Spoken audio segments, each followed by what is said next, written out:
What's going on, everybody? Welcome back to another MLB Breakdown here on WinDailySports.com. I am your host, Joe Biewer, and I'm going to be breaking down some of my favorite plays for this Friday primetime MLB slate. Just before we get into that, want to run through opening day yesterday. Obviously, the Yankees game got rained out. Scherzer was on. He did let out 4 runs, but was on an absolute strikeout spree, 11 Ks through those innings. It was going to be an incredible run, to be honest, and it was going to obviously set everybody's DraftKings lineup up for success. But nonetheless, the real issue was that Clayton Kershaw got ruled out at the literal last second, which kind of ruined everything, putting Dustin May into the starting lineup. Dodgers bats still heated up, ended up still cashing based off the video yesterday. It was just a little tough when they only pitched Dustin May 4 innings. So it was sort of a you need to play Jarrett Cole and Max Scherzer type of deal, but it was a little bit tough to get the lineups to work. But it was a 2-game slate. Things like that happen. Friday primetime slate, this is where everything should go right. So let's jump into it here on FanDuel and DraftKings. Pitchers, first off, there's still pricing issues, and it's clear to me that some of these pitchers are just priced way too low, and it needs to be taken advantage of. So starting off, Justin Verlander, Shane Biewer are the top 2 pitchers on the slate.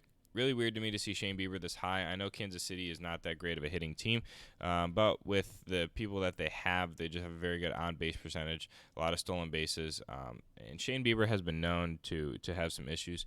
So I'm not really too interested in Shane Biewer today. I'm not interested in Justin Verlander as well. Seattle has some bats, and 11.4K for Verlander doesn't leave me with much wiggle room to kind of get a good pitcher that I want and a nice set of bats. Same with the 2 pitchers below, Jose Barrios or Giolito. After watching preseason so far, White Sox bats have just been on point. So I want nothing to do with Jose Barrios, and I actually want nothing to do with Giolito. I know he was on a spree last year where he averaged roughly around a 1-2 ERA over the course of 7 or 8 games. But for me, I don't like him at all against Minnesota here. So for me, I'm really, really the most interested in Aaron Nola here. Going up against Miami, we know that they're just a terrible team. They've always been a terrible team, and I think that Aaron Nola just at 9.1K just makes no sense. I think it's too cheap for the upside that he has. I think he flashes 30-point upside in this matchup with his K percentage. So I really like him a ton today. And then the second pitcher I like is just below is Jack Flaherty. Going up against Pittsburgh, I know it's kind of a tough matchup. I know St. Louis isn't supposed to be the best team this year, but I really like them a ton. Pittsburgh doesn't have, if we go to their bats, besides Josh Bell, and I would say besides Josh Bell, they just really don't have that great of a lineup. Not projected to hit well today based off pricing. So for me, besides Josh Bell, I'm not really worried about anybody on this Pittsburgh team hitting-wise. So I really just want to load up on Jack Flaherty, who at the end of last year was just an absolute strikeout machine. So I really want to load up on these 2 guys. I think it gives you the perfect amount of upside to go ahead and get as many bats as you want and pay down for some of these positions like catcher, because a lot of these batters are priced down a ton with the way the season's going right now. So you can take advantage of a lot and get 2 really good pitchers in your lineups. So the batters that I'm going to want to target against these pitchers, I'm really going to want to target Boston bats. Thomas Malone is just not a good pitcher at all. And then I'm going to want to target potentially Houston. I'm not really sure. They're really expensive. It's really hard to get. And to be honest, I do have a little bit of a worry that a couple of them might not get to even see some appearances with getting beamed at the bat. So I might stay a little bit away. But I do like Cleveland bats here a ton against Danny Duffy. I think that Danny Duffy is also a terrible pitcher. Doesn't really have much stuff other than a fastball and a slider. So for me, I just really like targeting Cleveland and Boston. I think Boston's going to be a little bit popular, but I like Cleveland a ton here today. So let's go over to the hitters and check out Boston. It's going to be really tough to get who you want in your lineup 100%, but Boston is a very right-hitting heavy team, and I really want to take advantage of that against a lefty pitcher, Thomas Malone. As you guys know, If you're a righty bat against a lefty pitcher, you get to see the ball a couple milliseconds before a lefty on lefty would. So it obviously gives you a chance to see the ball a little bit faster and check out which pitch would be thrown. So based on the lineup that has been put out due to COVID-19, I do want JD Martinez in my lineup at all costs. I love JD Martinez today. I think he can send one out. I really love him a ton today. I do like Rafael Devers, but I'm okay fading him if the price is too much for you. Xander Bogaerts for just $100 more makes a ton of sense to me. It's too cheap to not play him. I think these two guys are absolute locks in my lineup. And then an outfielder that I really want to take advantage of is potentially Jackie Bradley. A ton of stolen bases. And I really like his upside at 3.6K. And I'm not sure if Verdugo is going to play.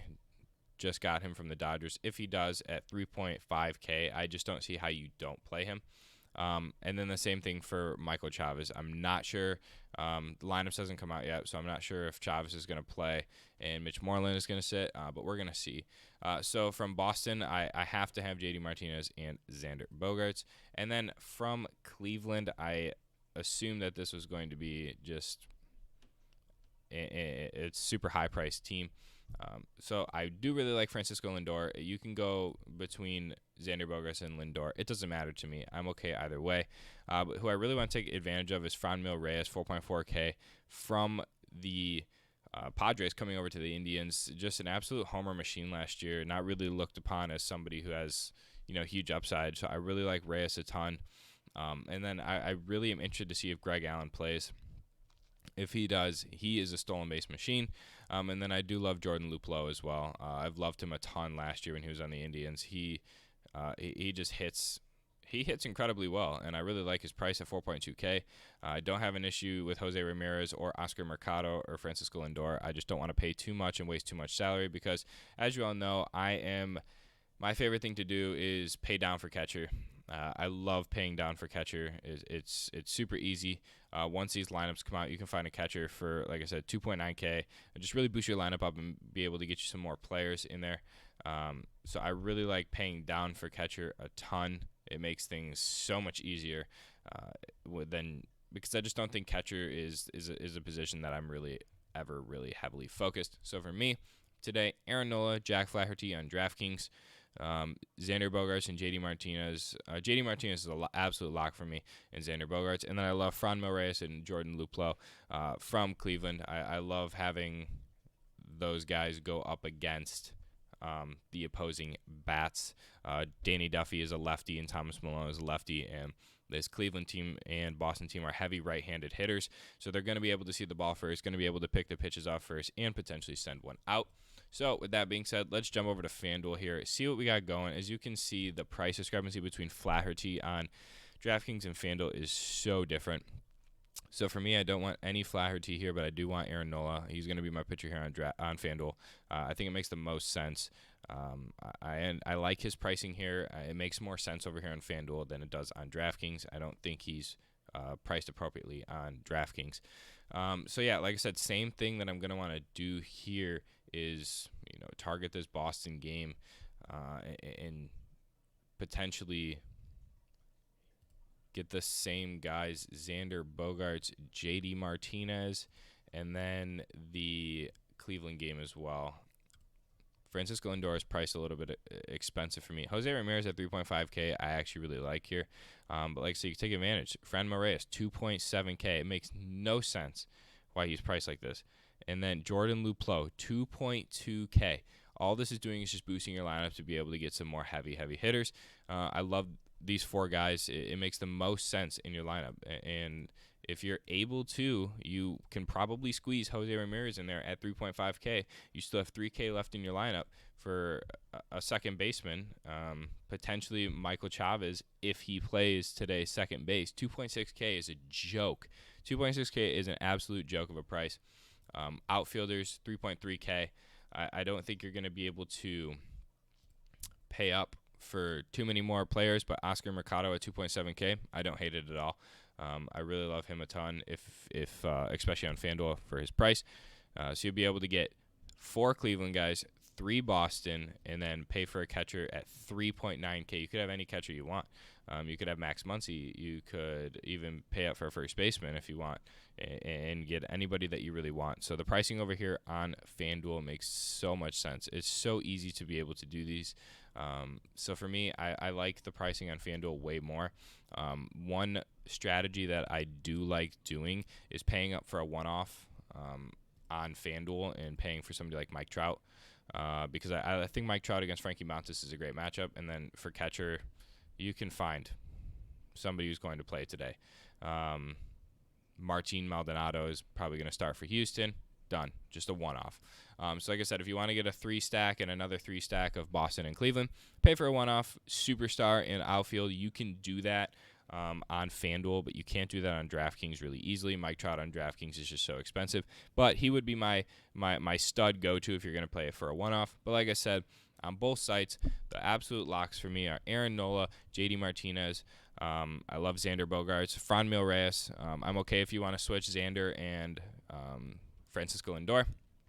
I love Franmil Reyes, JD Martinez, Xander, Aaron Nola, and Flaherty on DraftKings, and then Aaron Nola over here on FanDuel. Good luck to everybody on this Friday primetime slate. So glad baseball is back, and we have an 11-game slate to kick off a Friday. It's going to be absolutely incredible. If you haven't already, leave a comment down below with your favorite stack, your favorite player or pitcher, anything. Just get in the comment section and leave a comment down below. Leave a like and subscribe to the channel to stay up to date with the rest of the videos that I'm going to be dropping the rest of the week. So good luck to everybody today. I will see you tomorrow for another MLB Breakdown here on WinDailySports.com.